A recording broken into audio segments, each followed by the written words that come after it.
Hello farmer in the house, and welcome back to your favorite agricultural and agribusiness YouTube channel. On today's episode, I've got a very exciting and very interesting, very important topic to discuss with you all.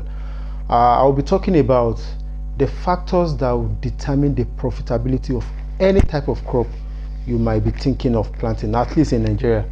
The factors that will determine the profitability of your harvest in any type of crop.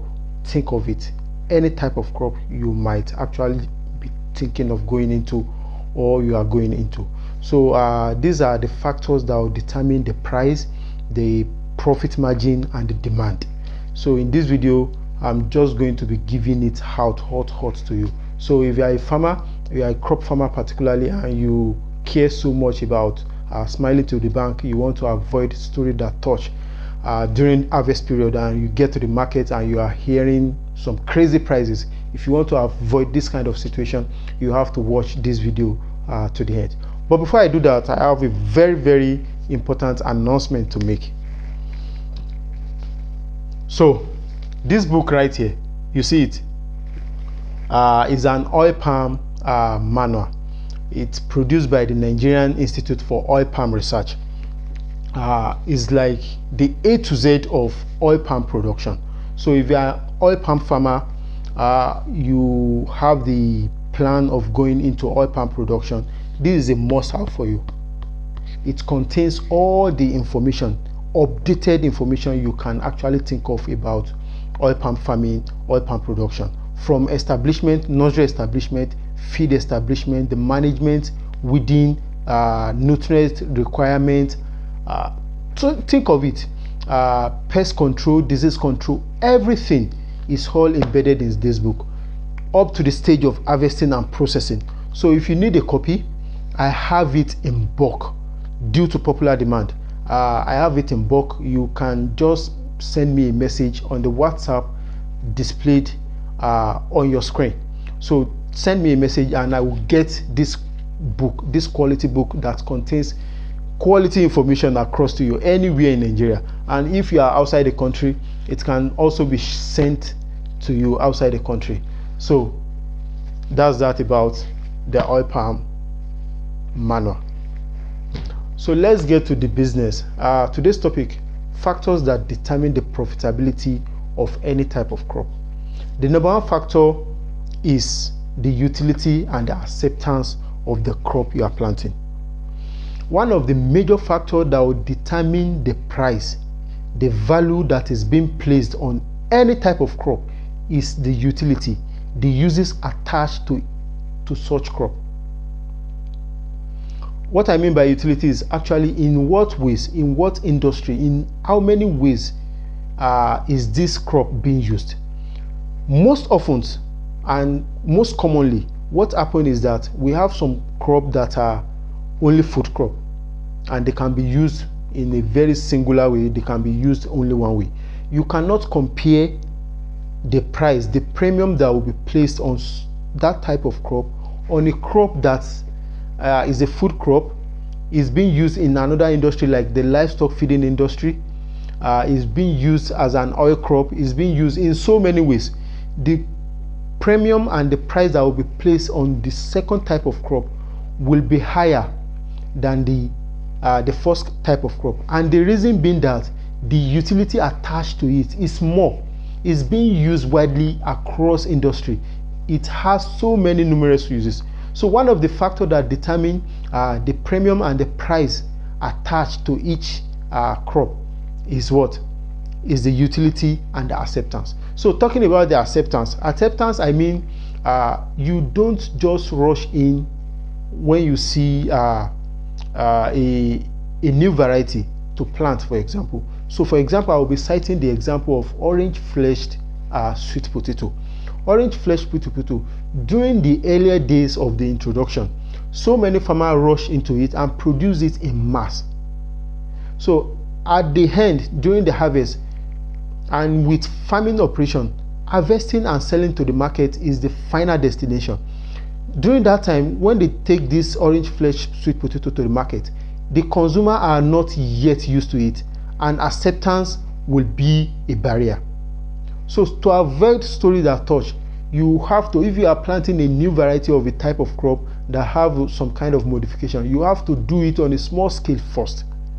That is by the second factor that will actually determine the profitability is the time you are harvesting, the harvesting time. So definitely this one is very, very simple and not complicated at all. If you are harvesting during the peak period, during the normal period, everybody is going to the market, just you will not be assured of getting the high premium for yourself, because you are not the only one coming to the market at that time.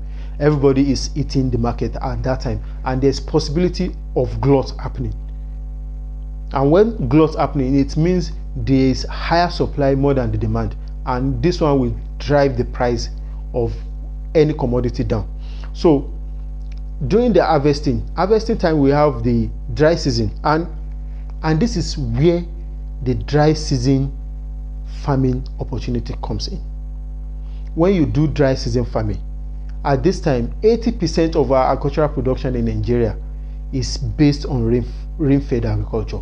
And when you are able to produce during the dry season, when most farmers are off the farm, the prices of agricultural commodities are on the increase times 2 times 3 of what it used to be.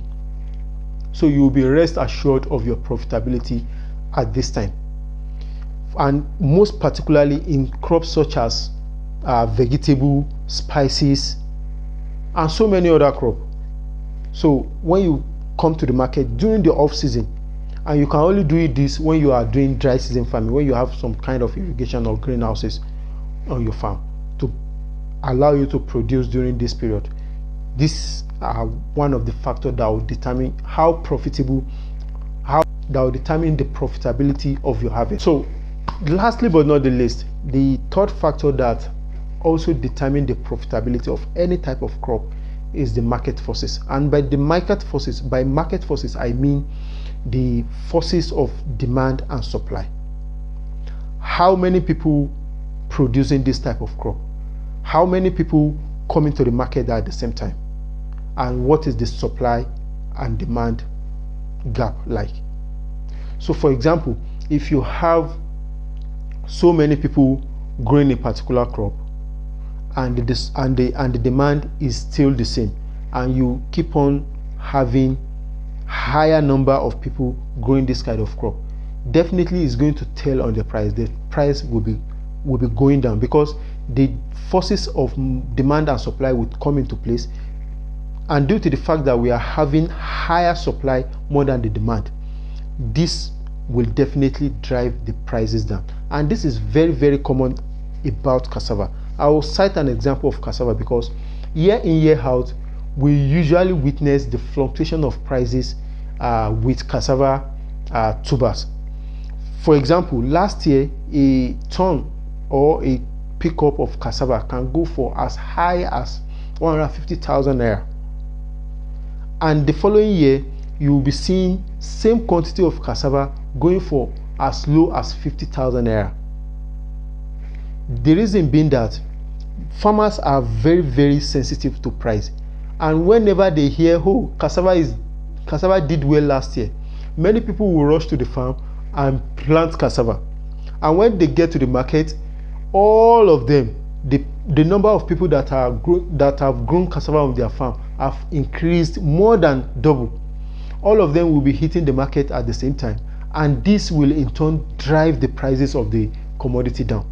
So if you are looking for how to secure profitability in any crop, these are the factors you should take into note, and these are the factors that drive and control the price and the premium and the profitability of any type of crop.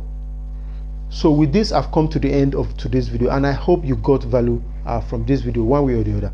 If you actually got value, kindly give this video a like, share with your friends, and drop a comment. See you on my next video. Sheshe.